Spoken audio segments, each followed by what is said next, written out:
Welcome to one more edition of Politics Done Right. I'm honored here to be with Anand Bhat, Doctor Anand Bhat.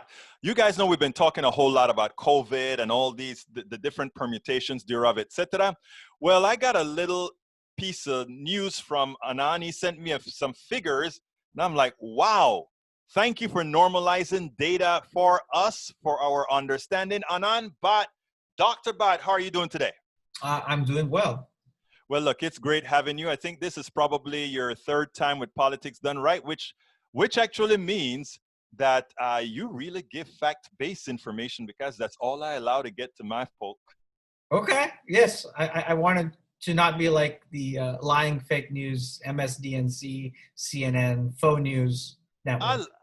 You know, you're such a political animal too, aren't you?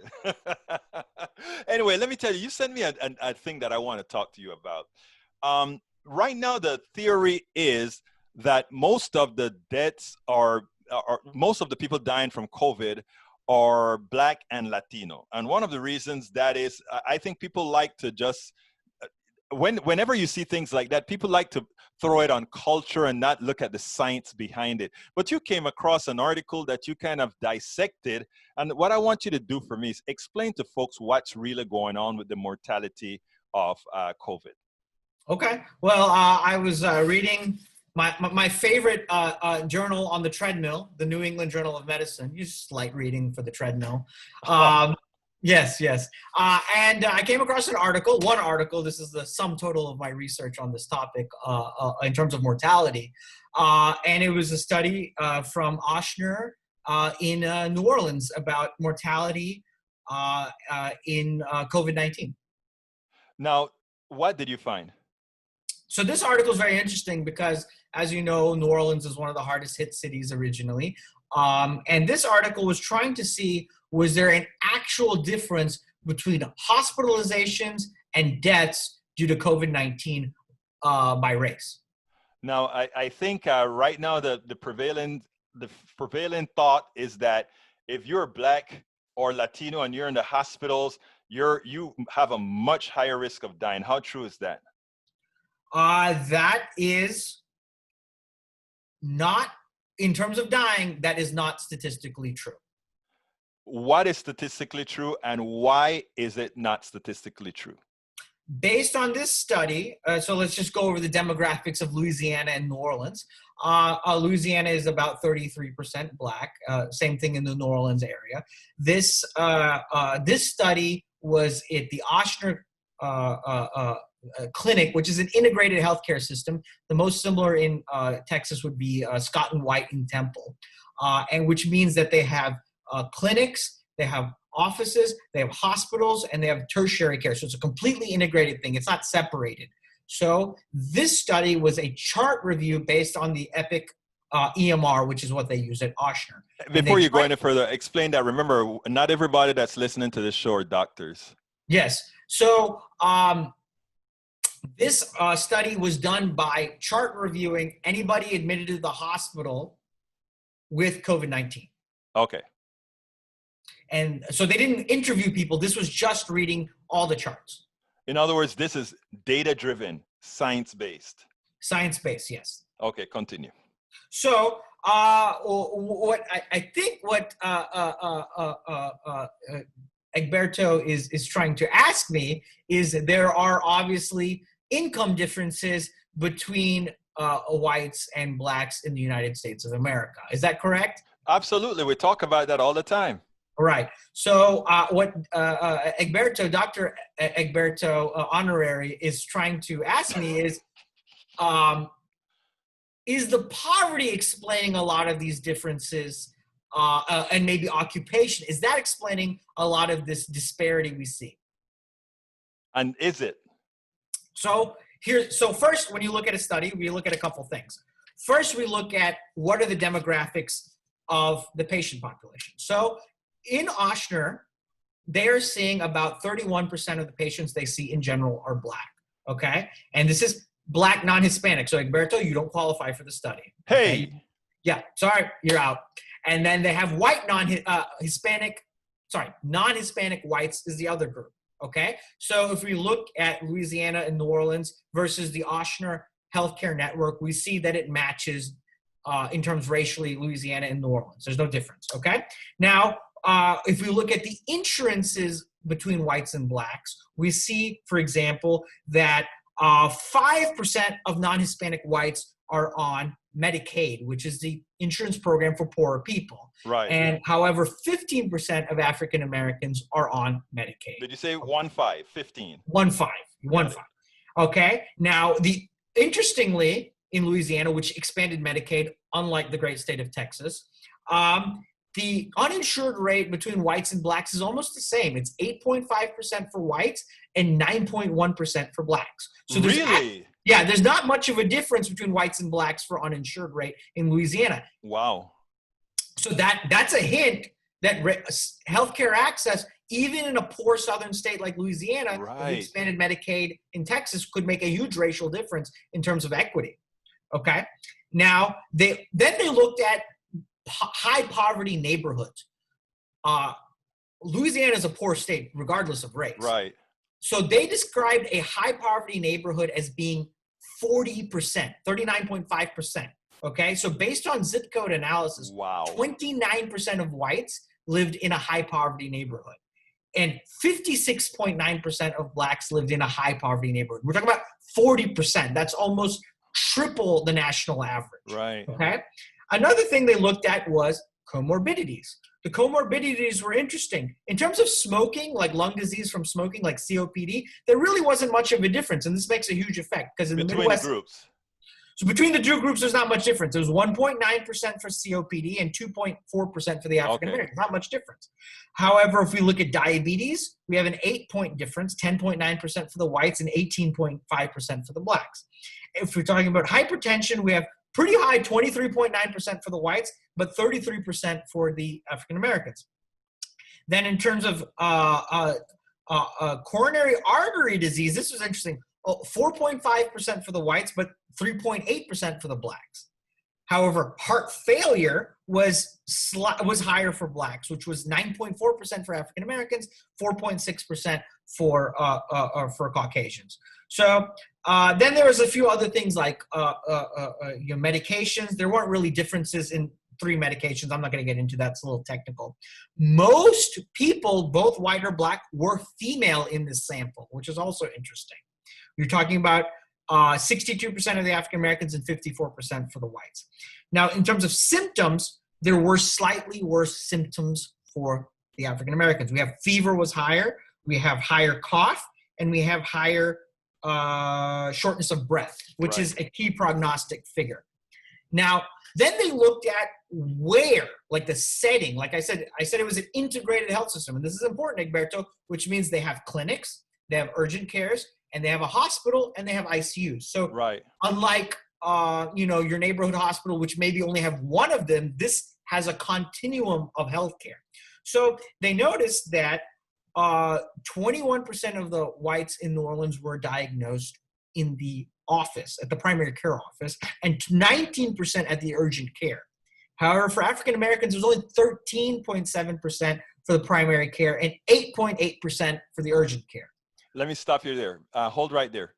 I need to ask a question about that, because the big question that always occurs there is, are minorities believed when they go to their primary care physician that something is really wrong with them? Well, all minorities, I would say, have bad health-seeking behaviors. Okay.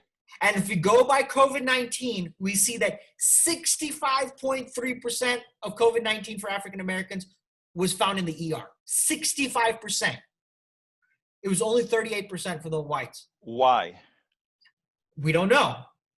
But to me, it would suggest poor healthcare seeking behavior. And I want to push back on that there. I have, and this is just sort of empirical, right? But I know a lot. I have friends who've gone to doctors, white and black, and generally speaking, they would have a tendency to say when they go, they feel they're not taken as seriously with the issues that they come to see the doctor for. Likewise, myself, I the first time I went to a physical, my doctor said, most of the times we don't find anything at physicals anyway. I don't even know why they do that. That's what my doctor told me. Now, ironically, I have a doctor now that is my primary care physician, an Indian guy, I must say. And I wrote him a commendation on Google because I said, great. That was the first doctor that has ever treated me like a human being, as somebody, as a Black person going to see a doctor that wanted to make sure everything about my health. In other words, I went in there for high blood pressure. He looked at the totality of who I was. Never happened to me before in this country. Did he go to medical school in this country or in another country? He went to medical school in this country. In this country? He's a young doctor as well. He's a bit older than you. He's probably 10, 15 years older than you. Okay. Well, so I don't know if I can answer all of those, but the second one about health, physicals and yearly exams don't make a difference. There's a very large study that said that. That being true, I don't think I would ever tell a patient that. Right. I mean, it's less money for you. I mean, if they're paying for it, I mean, why would you tell them that there was a big study that showed that? Whatever. Yeah. Okay. But anyway, I don't even know if that was an subject. American study or British. Back on the subject, you tend to believe that minorities in general don't like, and I would kind of have to fess up to that. I don't like doctors except my sister and this new doctor that I got over the last 2 years. And that's because the first one is my sister, and this guy treated me like a human being. That's the reason I go. What's happened? You always have the tough questions, don't you? Yes, I do. Yeah, I do. Okay. I have no evidence for this, so I would love to speak evidence-free for once. Right. There's been a serious decline in the art of medicine for 30 to 40 years in this country. Okay. And medicine, especially when you get out and pass your tests, is honestly more art than science. In terms of, it's not what you know, it's convincing the patient to do what you tell them to do. Right. Especially in primary care. Especially when you're talking about treating something like treating your hypertension will prevent you from having a stroke, prevent you from having congestive heart failure, can prevent you from renal disease. So if I look at the American trained physicians who trained roughly before 1990 or 1980, they were trained in this humanistic, artistic thing of medicine. Foreign doctors, many countries, they still do this. In general, in the U.S., most medical schools, in my opinion, probably are not. It's coming back a little bit in the last 20 years. Like, I think my med school in Galveston was pretty good about it. But there was definitely a big fall off between roughly 1980 and 2000, where it was like, treat the patient like a robot, whatever, go out. I can tell you there's huge differences based on the year of training. That the generation before 1980 or 1990, they were the real Renaissance men of medicine, and you don't see that these days. And the Renaissance men of the baby boomer generation, which I have 100 complaints about the baby boomers, but in this regard, they were pretty good. And the people they're replacing American medical faculty with, I'm not so impressed with, to be honest. It includes my own age group too. Well, I'm glad you kind of pointed something at you. Although I love your age group. I think you guys are doing very good work. Anyhow, let's get back to the darn document. So continue, please. So now we're looking at two outcomes we care about, right? So we're going to look at what caused, in a statistically significant way, an increased chance of being admitted to the hospital or dying. Okay. So we're going to first start with being admitted to the hospital. Now, there was hold on, let me make sure that I'm on the right page. Okay. So what they noticed in general was that 70 to 75% of the patients admitted to the hospital were Black in a state and city that's about 30, 33% Black. Okay. So they did see that, so they did say that there was a higher, so they did something called, let's explain it. Let's look at cars and like biking. Let's pretend we're an insurance company. Okay. So Egberto, let's just say you were riding a bicycle down a hill. Would you say that's risky? More risky than on the flats, yeah. Okay. Would you say riding a bicycle down a hill without a helmet is more risky? Yes. Okay. Would you say riding a bicycle without a front brake would be more risky? Yes. Okay. And what about no front and no back? Oh, crazy. Okay. And what about if you're wearing a pink shirt? Don't matter. Doesn't matter. Okay. So those factors were additive. Independently, each one of those made riding the bicycle more risky. But the pink shirt didn't. But if everyone with the pink shirt is not wearing a helmet and has no brakes, then we will mistake the pink shirt for the actual problems of the bicycle and not wearing a helmet. Right. So this is what I mean by independent risk factors. Right. We also have things like independent variables, right? Right. Yeah, exactly. Yes. Well, you're already ahead of me. So they did say that there was an independent risk factor for being obese and getting admitted to the hospital for coronavirus. It was an independent risk to live in a high poverty neighborhood. That was a 40% poverty rate neighborhood. It was an independent risk to be a male, okay? And it was an independent risk to be older. And it was an independent risk to be admitted if you were Black, okay? Now, they then tried to analyze, did that affect your chance of dying? Okay. And I want to make sure I'm on the right page here. Okay. So in hospital death for coronavirus, they showed that there was an independent risk of being older. There was an independent risk of being having a high respiratory rate, and a few other lab findings that were related to inflammation. However, being African American was not an independent risk of dying from coronavirus. That is so very important. And I hope people understand that, right? Because also that also gives more control to people's thought process. Because a lot of times you think, okay, well, because I am Black, there must be something inherent genetically that causes that, when the reality is the particular independent variables that you're talking about are pretty much things that we control, but they are things that we suffer from, as obesity. If Black people are more obese, I bet if they went ahead and calculated the white obesity with high blood pressure and diabetes, the mortality rate would then be similar, race not being dependent. Let me confirm. They did it for both white and Black. Right. Yeah. And okay, here's another interesting statistic here. What was your outcome? Okay, so this study was done from March 1st to April 11th. So this is pretty early. It was a whole month and change, yeah. Yeah, okay. So if you were white, 4.1% were still in the hospital. 4.6% of Blacks were still in the hospital by April 11th. Did you get discharged from the hospital? 65% of whites were discharged from the hospital. 73% of Blacks were discharged from the hospital. 30.1% of whites died in the hospital. Only 21.6% of Blacks died in the hospital. That is an interesting fact, isn't it? Yes. So, and I think that pretty much justifies what I stated.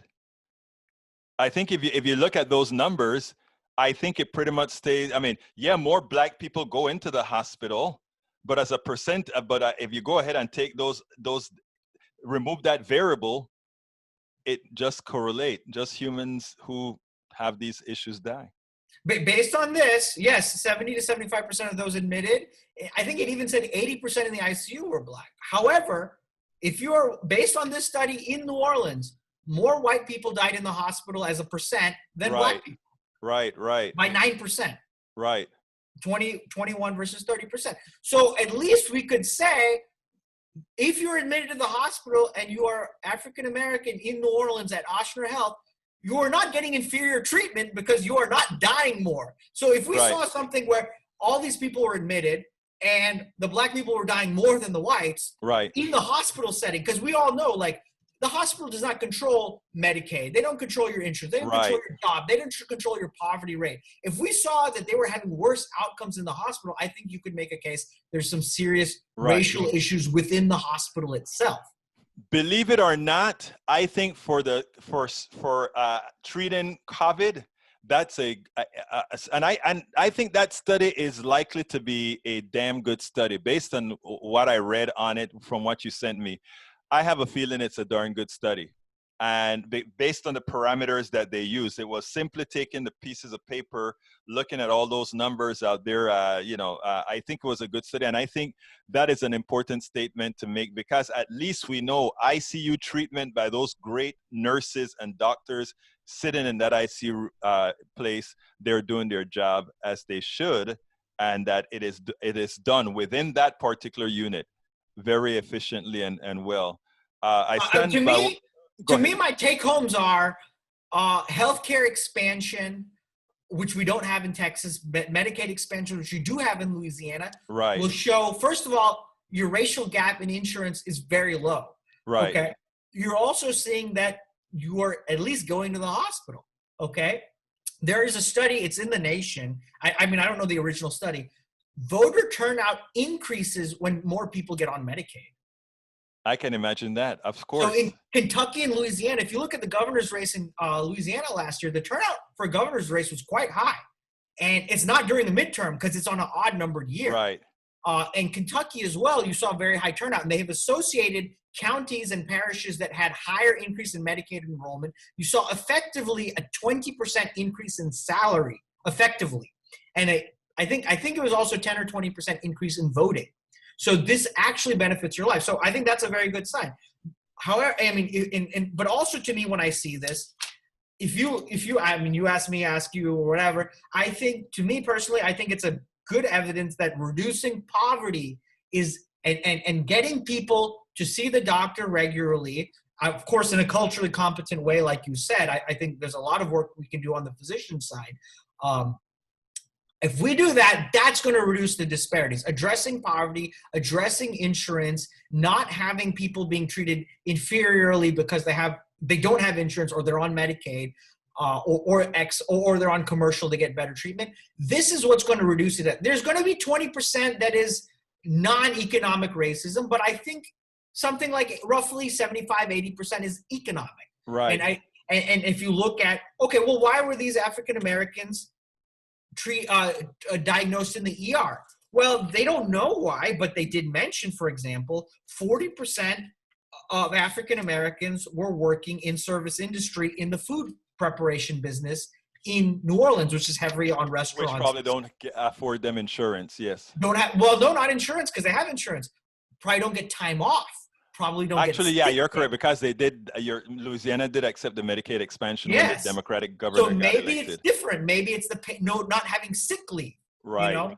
There are other things we need to look at. There was a study, I haven't read it myself, but cities that had paid sick leave had lower influenza rates than cities that didn't within the United States.